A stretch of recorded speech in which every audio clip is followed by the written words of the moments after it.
द्रौपदी मुर्मू देश की 15वीं राष्ट्रपति चुन ली गई हैं।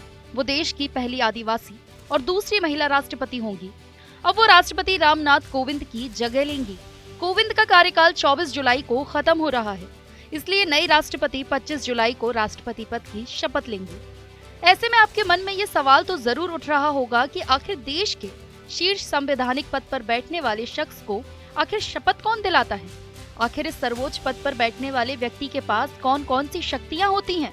देश के संवैधानिक मुखिया के पास कौन कौन सी सुविधाएं होती हैं? उनकी सैलरी कितनी होती है?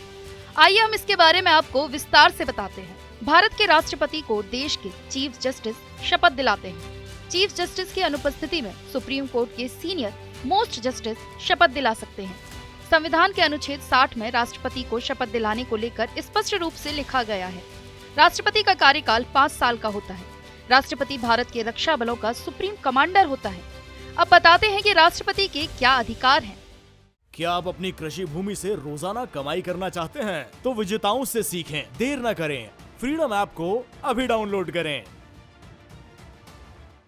राष्ट्रपति किसी व्यक्ति की सजा को माफ, निलंबित या कम करने के साथ ही खत्म भी कर सकता है। चीफ जस्टिस जजों, राज्यपालों, चुनाव आयुक्तों और दूसरे देशों में राजदूतों की नियुक्ति करता है। राष्ट्रपति युद्ध या बाहरी आक्रमण की स्थिति में देश में इमरजेंसी की घोषणा कर सकता है। संसद की तरफ से पारित कोई भी विधेयक राष्ट्रपति की मंजूरी के बाद ही कानून बनता है। अंतर्राष्ट्रीय समझौते, देश के सभी कानून और नीतिगत फैसले राष्ट्रपति के नाम पर ही होते हैं। फिलहाल भारत के राष्ट्रपति की सैलरी 5 लाख रुपए प्रति महीना है। इसके अलावा अन्य भत्ते दिए जाते हैं। 2017 से पहले राष्ट्रपति की सैलरी केवल 1.5 लाख रुपए प्रति महीना होती थी। उस समय टॉप ब्यूरोक्रेट्स और कैबिनेट मंत्रियों की सैलरी इससे ज्यादा थी। राष्ट्रपति को फ्री मेडिकल सुविधा, घर, बिजली, टेलीफोन बिल और इनके साथ ही अन्य भत्ते भी मिलते हैं। राष्ट्रपति को कहीं आने जाने के लिए विशेष तौर पर बनी Mercedes Benz S600 Pullman guard गाड़ी मिलती है। राष्ट्रपति के फ्लीट में 25 वाहन होते हैं। राष्ट्रपति के पास स्पेशल बॉडीगार्ड होते हैं। इन्हें प्रेसिडेंशियल बॉडीगार्ड कहा जाता है। इनकी संख्या 86 होती है। पद से हटने के बाद राष्ट्रपति को 1.5 लाख रुपए पेंशन मिलती है।